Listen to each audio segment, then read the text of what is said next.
আমরা তাহলে এখন রাজশাহী মেডিকেল কলেজ দেখার উদ্দেশ্যে রওনা দিলাম, তাই না?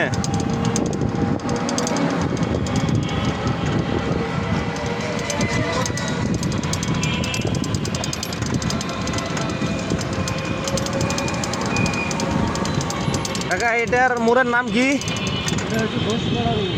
ঘোষপাড়া রোড মোড়। হ্যাঁ,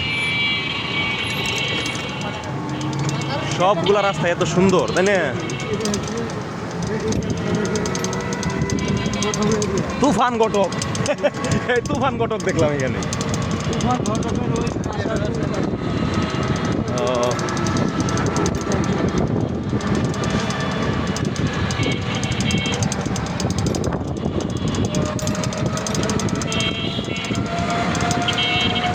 কারো যদি কোনো পাত্রপাত্রীর সন্ধান লাগে, আপনার কোনো ফ্রেন্ড সার্কেলের যদি পাত্রপাত্রীর সন্ধান লাগে, তাহলে অবশ্যই তুফান ঘটককে আপনারা তুফান ঘটকের সাথে যোগাযোগ করবেন।